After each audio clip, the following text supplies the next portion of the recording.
tous, bienvenue sur la chaîne Arcane du Zodiaque. Je suis ravie de vous retrouver aujourd'hui pour une nouvelle analyse de la semaine planétaire, des transits qui vont nous impacter cette semaine. La semaine d'avant, c'était une semaine assez sympa au niveau relationnel. On avait des choses qui se débloquaient un petit peu et il n'y avait pas énormément de transits. La vidéo n'était pas très longue. Et donc, par contre, cette semaine, ça va bouger. Il y a vraiment beaucoup de transits, donc la vidéo risque d'être un petit peu plus longue que d'habitude. Avant de commencer cette analyse, n'hésitez pas à vous abonner à la chaîne si mon contenu vous plaît. N'hésitez pas aussi à me rejoindre sur Instagram. Je fais pas mal de réels, alors justement où j'explique les transits les plus importants, mais aussi des publications où je vous aide à analyser vous-même votre thème astral en fonction de différents thèmes et de différents placements. Alors, commençons tout de suite avec le lundi. Lundi, Vénus va être conjointe à la lune noire. Alors, on l'a déjà eu, ce transit fin août. Et je sais pas pour vous, mais moi, en tout cas, c'est un petit peu challengeant au niveau des relations. Et donc là, ça va reprendre. Donc, la lune va être de nouveau conjointe à la lune noire. Ça va vraiment nous appuyer sur des difficultés relationnelles, peut-être remonter un petit peu à la surface des conflits qui seraient non résolus ou en créer de nouveaux. Puisque fin août, c'était la lune noire qui était rétrograde. Donc là, ça pouvait un peu titiller des anciens conflits. Là, avec avec Vénus qui est conjointe à la lune noire, mais en direct, ici, on pourra avoir de nouveaux conflits relationnels, peut-être une dispute avec quelqu'un, quelque chose un peu qui nous... Il y a quelque chose qui va pas nous aller, quelque chose qui remonte un peu, alors soit un nouveau conflit qui va appuyer peut-être sur quelque chose qui va nous perturber. En tout cas, ça va être ce transit là et ce qui va se passer durant ce transit va vraiment nous aider à mettre le doigt peut-être sur quelque chose qui a à régler en nous.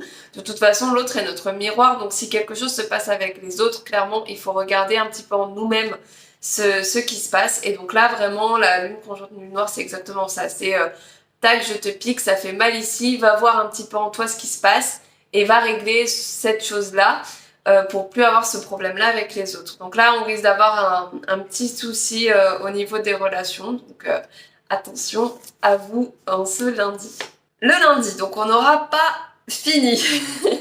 Pluton va revenir en Capricorne. Ça fait un moment qu'il rétrograde en Verseau, il est resté un bon moment au degré 0 du Verseau. Et là, ça y est, il revient en Capricorne pour le plus grand bonheur de tous ceux qui ont des placements à la fin du Capricorne, qui pensaient être tranquilles. Et ben non, vous n'êtes pas tranquille, pas encore. Donc Pluton va continuer à rétrograder en Capricorne et il sera en Capricorne jusqu'en novembre. Donc courage. Et ici, qu'est-ce que ça va vouloir dire le Pluton qui revient en Capricorne? Alors Pluton, il est venu un peu en Verseau pour essayer de commencer un petit peu à instiller de la révolte. Ici, il va nous demander à reprendre un petit peu nos responsabilités. Il va vraiment nous parler il va nous parler de notre stabilité. Il va nous bouger un petit peu sur nos retranchements. Est-ce que ce qu'on a est vraiment solide? Est-ce qu'on a vraiment pris nos responsabilités sur plusieurs choses, sur le travail, sur nos relations, sur notre vie en général? Qu'est-ce qui fait qu'on n'a pas encore pris nos responsabilités jusqu'au bout? Qu'est-ce qui est un petit peu branlant? S'il y a des choses pas très stables, il va pouvoir peut-être encore un peu appuyer là-dessus, même si normalement il a déjà fait un peu le travail en Capricorne. Mais ici, comme en plus il est en rétrogradation, c'est vraiment peut-être revoir un petit peu ce qui s'est passé durant ces 15 dernières années en Capricorne. Qu'est-ce qui s'est passé pendant ces années-là? Qu'est-ce qui a été en jeu? Est-ce que c'est quelque chose de stable qu'on a construit pendant ce temps-là? Et qu'est-ce qui pourrait être changé? Et quels sujets vont être abordés par Pluton qui va rentrer en Verseau et qui là, pour le coup, va tout révolutionner. Donc là, ça va être le moment de regarder un petit peu ce qui est stable ou non et ce qui pourrait justement complètement changer avec Pluton en Verseau. Là, Pluton, il va nous aider à introspecter un petit peu et pour après savoir ce qui va vraiment changer et ce qui va être révolutionné avec son entrée en Verseau. Le lundi, c'est toujours pas fini puisque nous avons aussi la nouvelle lune qui va avoir lieu dans le signe de la Vierge. Donc une nouvelle lune, qu'est-ce que c'est? C'est la conjonction, donc c'est quand le soleil et la lune sont collés, et donc la lune, on ne la voit pas, hein, la lune est absente visuellement, bien entendu. Et donc ici, la nouvelle lune en Vierge, qu'est-ce que c'est? Une nouvelle lune, c'est toujours un nouveau départ. C'est le commencement de quelque chose, c'est le moment de poser ses intentions pour les 6 mois à venir. C'est le moment de faire un vision board s'il y a besoin, de poser ses intentions sur le papier ou dans sa tête, de réfléchir vraiment à ce qu'on a envie de créer.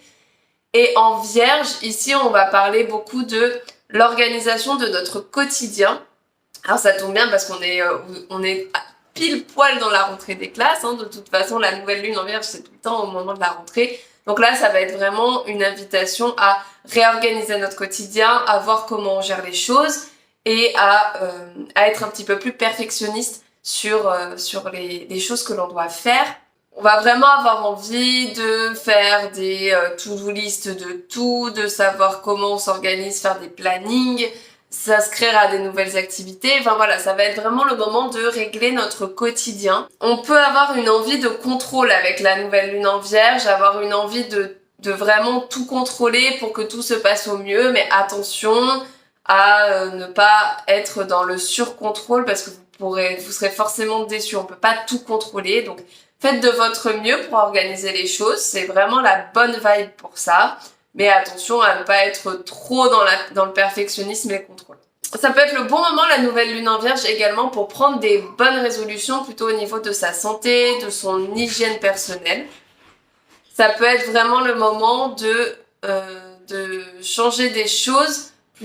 Désolée, je suis en train de regarder vers là-bas parce que j'ai mon chat qui est en train de gratter aux portes. Je sais pas trop ce qu'elle a vu. Va savoir.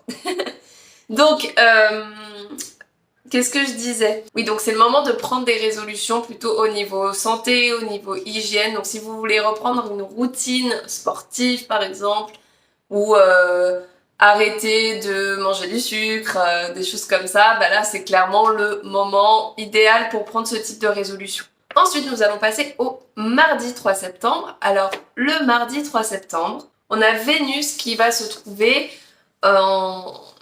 opposée au nœud nord et donc conjointe au nœud sud.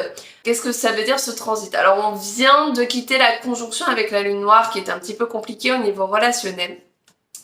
Ici, Vénus conjointe au nœud sud et opposée au nœud nord va nous retenir un petit peu. On va être on va être un petit peu stagnant au niveau relationnel dans le sens où on va pas pouvoir forcément aller de l'avant. Il y a peut-être un conflit qui va se réveiller avec la lune noire et on n'arrive pas à passer outre, on n'arrive pas à passer à autre chose, on est vraiment dans les énergies du passé, peut-être à repenser à des choses, comment on dit, à se remémorer plein de choses, à être vraiment dans une énergie, je trouve pas le nom, j'ai sur le bout de la langue, enfin, vous voyez ce moment où on va ressasser. Où on ressasse des choses, donc là on est vraiment dans une énergie où on ressasse des problèmes relationnels peut-être avec quelqu'un et on n'arrive pas du tout à passer le cap pour aller de l'avant. Alors soit nous tout seuls, hein, soit juste le conflit ne se résout pas avec cette personne. Donc là on est vraiment dans cette vibe là, donc vous inquiétez pas, hein, Vénus avance vite, ça passe vite quand même à autre chose, mais du coup voilà, on peut être vraiment dans ces énergies. On peut rester avec Vénus conjoint au nœud sud en balance, on peut être vraiment dans une énergie de people pleasing, c'est-à-dire faire plaisir à tout le monde et du coup on n'est pas assez dans l'énergie de je m'impose, je fais ce que j'ai envie du nœud nord en bélier. Donc là, attention à pas faire trop plaisir à tout le monde en vous oubliant, ça serait vraiment la vibe de ce transit-là, donc faites attention à pas tomber là-dedans. Ensuite, mercredi, on va laisser un petit peu Vénus de côté et on va se concentrer sur Mars. Mars va rentrer en Cancer en ce mercredi. Alors, qu'est-ce que ça donne Mars en Cancer? Alors Mars, il est clairement pas bien dans le signe du Cancer, c'est pas son truc. Mars est en chute en Cancer, puisqu'il se sent bien dans le signe du Capricorne et dans le signe du Cancer, ça va pas du tout. Donc signe d'eau, le cancer, très émotif, très porté sur ses émotions, sur le rapport aux autres. Mars, lui, il s'en fiche du rapport aux autres, lui, il a envie d'avancer, il est dans l'action et dans le moment présent, il n'est pas dans l'émotion. Donc là, Mars en cancer, ça va être quand même un Mars qui va être plus émotif, hein, forcément, parce que le signe du cancer, c'est les émotions plus. Donc là, on pourrait avoir peut-être des switches un petit peu émotionnels, un petit peu forts. On pourrait, d'un coup avoir des pulsions, des montées d'émotions un peu fortes, c'est qu'on n'arrive pas forcément à gérer. Avec Mars en cancer, on va être vraiment sur notre rapport à nos proches. Ça va être très important pour nous d'agir pour nos proches. On va être dans une énergie de protection. On va être dans une énergie une énergie où on a envie d'agir pour nos proches et d'agir pour les gens qu'on aime, les gens de notre foyer. On va être aussi, avec Mars en cancer, peut-être dans de l'action au niveau de notre maison. Donc peut-être, là, ça pourrait être le bon moment, par exemple, d'entreprendre des travaux. Ça va être le moment, voilà, d'agir pour son foyer, de faire quelque chose pour son foyer et pour sa maison.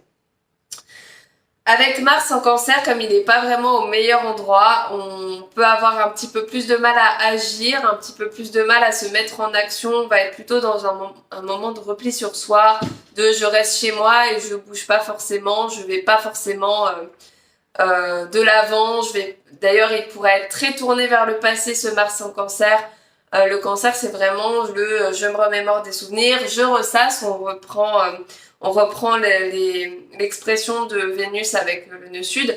On peut être vraiment, avec Mars en cancer, dans un moment un petit peu stagnant, où on va ressasser des choses et on va pas forcément avoir envie d'aller de l'avant. Donc ici, faites attention à pas rester justement trop englué là-dedans. Ensuite, le jeudi, on est dans les mêmes vibes, il n'y a pas de gros changements au niveau planétaire et c'est pareil pour le vendredi. On reste dans les mêmes transits, il n'y a pas de nouveau transit exact.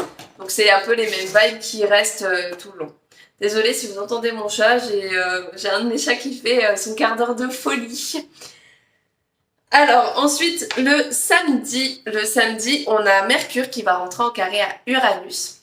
Donc Mercure, planète de la communication, planète du mental, planète de l'apprentissage. Et Uranus, planète de la révolution, de la révolte, planète électrique qui bouge les choses, qui fait des changements un peu fulgurants. Et donc ici, on pourrait clairement avoir des difficultés de communication avec Mercure en carré à Uranus. Ça revient, hein, on a déjà eu ce transit 2 fois. On a eu ce transit une fois en direct et une fois en rétrograde. Donc là, on l'a de nouveau en direct. Il va se passer sûrement la même chose que ce qui s'est passé lors des transits précédents. Donc peut-être des soucis au niveau des outils de communication, des problèmes informatiques, des problèmes électriques. On peut avoir des soucis de transport, donc des problèmes de métro, des problèmes de train, des problèmes avec sa voiture. Donc là, peut-être anticiper si vous avez des trajets à faire ce jour-là. Clairement, c'est le moment d'anticiper un peu, de prendre un peu d'avance pour pas être en retard.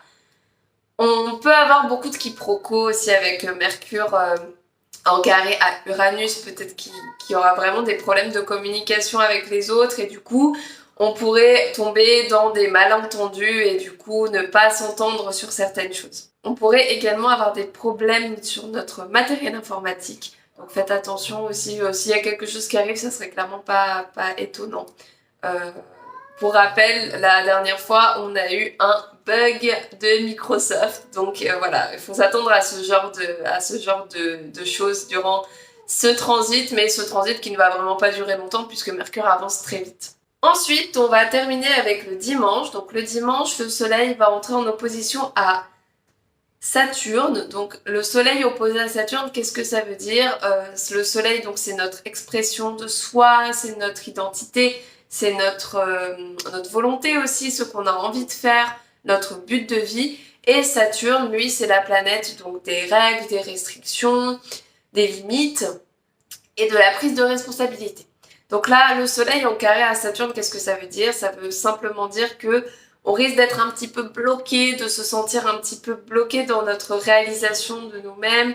Si on a envie de faire des choses, peut-être qu'on va avoir l'impression de stagner, de pas réussir, d'avoir des obstacles sur notre route, voilà, il pourrait se passer des trucs durant cette journée et 1 ou 2 jours avant, 1 ou 2 jours après, hein. Il pourrait se passer des choses qui vont vous empêcher de faire ce que vous avez envie de faire. Je vais donner un exemple ultra concret. Par exemple, j'ai envie d'aller quelque part parce que j'ai un nouveau projet il faut que j'aille à cet endroit. Bah là, on pourrait avoir des empêchements, problèmes de transport, finalement une personne qui annule un rendez-vous. Enfin voilà, ça pourrait être ce genre de choses. Et du coup, on se sent un petit peu empêché par l'extérieur de réaliser notre objectif. Attention, au soleil, Saturne n'est pas que là pour nous empêcher de faire des choses, il est là en fait pour qu'on ne se précipite pas. Il est là pour qu'on prenne le temps de faire les choses correctement, qu'on prenne le temps de réfléchir, qu'on prenne le temps de poser des bases. Et il va nous pousser aussi à prendre nos responsabilités sur ce qu'on fait, sur ce qu'on crée.